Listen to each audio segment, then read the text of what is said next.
The heavens are telling the glory of God, and the firmament proclaims his handiwork.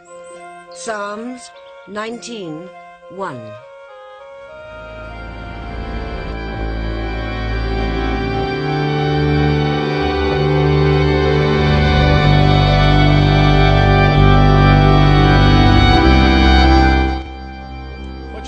Heaven. Well, a little boy from Nebraska thinks he has a pretty good idea because he says he's been there. We'll talk to him in a moment, but first, his story. Some people have called this God's country, with crimson sunrises and rolling farmlands. Imperial, Nebraska, population 1,982, is the heartland. It's also where the Burpos, Todd, the local pastor, his wife Sonia, and their 3 kids live. Normal in all respects, except one. A few angels, they came, picked me up, and I was looking right at Jesus. That's right, Colton, their 11-year-old, has been to heaven. Then he says the thing that gets our attention, but that's where the angels sang to me, Mommy. And it's like, wow, angel, wow. It all started when Colton was 4, with a near tragedy. We'd really hit a real low because we looked at each other and knew we'd really blown it. What they thought was the flu turned out to be a burst appendix. We think it had burst for 5 days, so for a little kid to have all that poison in him for that long, yeah. At the hospital, they were given little hope. I remember the doctor just not saying anything. You know, that was a nightmare. After 17 days in the hospital, Colton emerged, but he was different. He began speaking about things he couldn't possibly know about. His mother's miscarriage, his father's prayers, and a visit with his great-grandfather, Pop. I was just sitting by the Holy Spirit, and then this guy comes up to me and says, "Are you Todd's son?" I say, "Yes." I got to see Jesus and 2 of the apostles, Peter and John. Todd, Sonia, and Colton Burpo are with us now. Good morning to all of you. Good morning. Nice to see you. Colton, I want to talk to you in a second, but let me talk to you first, Todd, and get this right out of the way. People are going to say, this is a pastor. Yes. This is a believer. This is a man of the cloth. He wants desperately to believe this, and he wants others to believe it, and that's why this story is out there. How do you respond to people like that? Well, at first, we were surprised. We doubted ourselves. We never anticipated to talk to our son about these things. And what caught my attention, or what grabbed mine, is when he could tell me where I was while he was in surgery. The surgeon couldn't tell me that. The nurses in there couldn't. My wife couldn't tell me where I was praying, but he could tell me. And you asked him how he knew that, and he said, because I could see you. I was sitting, I think he even said, I was sitting in Jesus' lap as you were doing all these things. So you were cynical, both of you, a little bit at first, until you started to hear these things. Exactly. I guess the simple explanation is there are a lot of people out there who want to believe, or at least want to question. Yeah. Is that the way you look at it? Well, I think for us, like when he told us about his sister in heaven, that we hadn't told him about, another one of those holy cow moments, okay, that, okay, he can't make this up, he can't invent this, no memory was planted. But the peace that came over us and the healing, you know, just the wow, I have a daughter waiting for me. I think a lot of people need that type of hope and healing too. And I think that's what a lot of people are finding when they hear Colton's testimony. So that's what you want people to take away from this, a sense of peace, perhaps? Hope, healing, they know what they have to look forward to.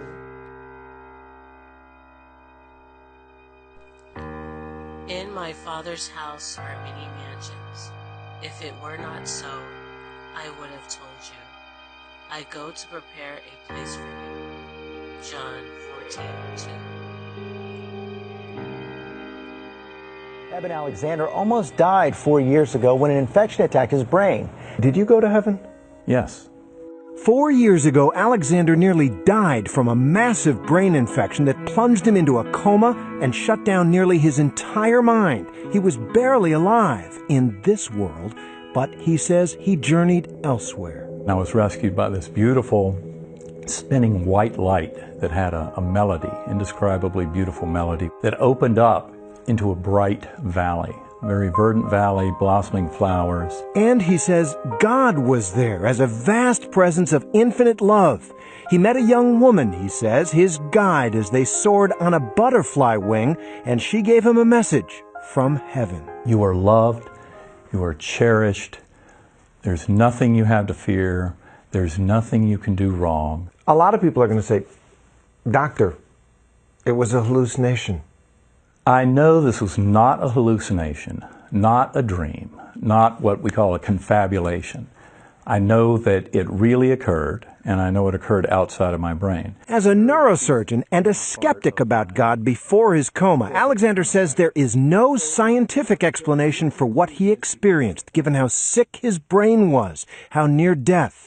Other scientists dismiss his claims, but there's this. After he recovered, he was sent a picture of a long-dead sister he had never met or seen. It was her, the girl he believes he saw on the butterfly wing in heaven. It was the most profound experience I've ever had in this life.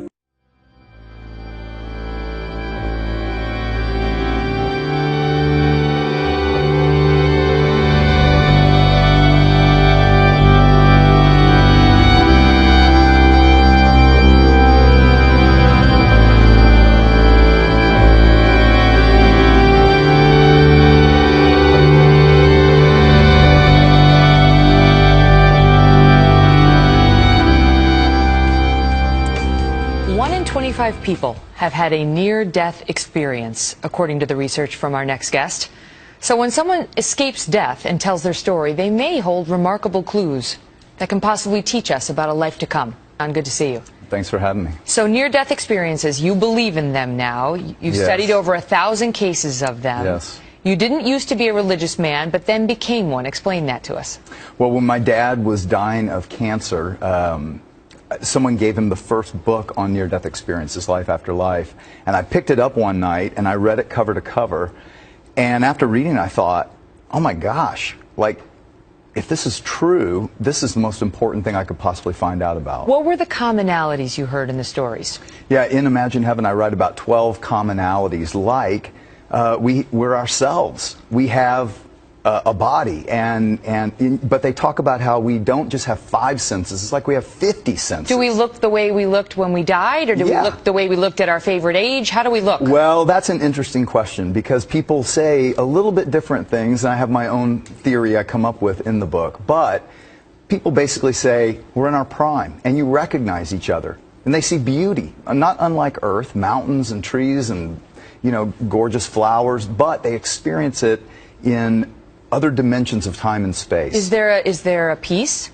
Oh, it's unbelievable. People talk about, well, many people talk about being in the presence of this man of light that they know to be God, and in his presence they never want to leave. What people always say is, I felt like I was home. I felt like that's where I belong. But you know the skeptics say, this is all BS. Oh, absolutely. And this is people who are having maybe pre-death experiences, and they're connoting something that they've heard on television or read in a book. Well, and I was an engineer before a pastor, so I have a very analytical mind, and I ask a lot of the same questions. And I've interviewed doctors who have had these experiences. For instance, there was an article written in The Lancet, a prestigious medical journal, about a man who came in cardiac arrest in the hospital.